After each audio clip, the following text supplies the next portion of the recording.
23-cü görüş baş tutdu. Ekspres xəbərlər xəbər verir ki, Sibrizdə ölkənin aparıcı iş adamlarının iştirakı ilə Dilavər Sadıqovun rəhbərliyi ilə keçirilən 3000 iş adamını toplamaq layihəsinin 23-cü işgüzar görüşü uğurla baş tutub. Çıxış edən Dilavər Sadıqov Sibriz ərazisinin biznes və investisiya baxımından strateji əhəmiyyət daşıdığını vurğulayaraq burada yaradılan imkanların sahibkarlar üçün geniş perspektivlər açdığını bildirib. O 3000 iş adamını bir araya gətirməyi hədəfləyən layihənin mərhələli şəkildə davam etdiyini və hər görüşdə daha da genişlənən biznes şəbəkəsini formalaşdırdığını qeyd edib.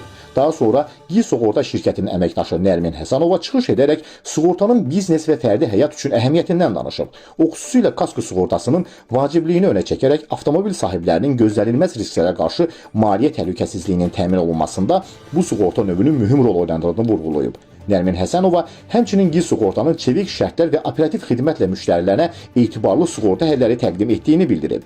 Tədbirin növbəti hissəsində komediya ustası Fərdə Xudaverdiyev çıxış edərək özünə məxsus üslubu ilə iştirakçılara xoş ovqat bəxş edib və görüşlərə fərqli ab-hava qatıb. Tədbirdə digər iş adamları da çıxış edərək öz təcrübələrini bölüşüblər.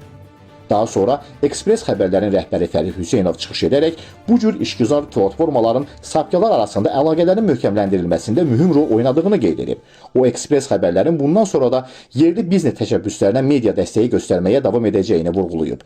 Qeyd edək ki, artıq hər biznes nümayəndəsi layihədə baş sponsor qismində iştirak edə, öz məhsul və xidmətlərini geniş və hərtərəfli işgüzar auditoriyaya təqdim etməklə yanaşı, brendinin tanıtımını gücləndirmək və yeni əməkdaşlıq imkanları əldə etmək imkanı qazanır.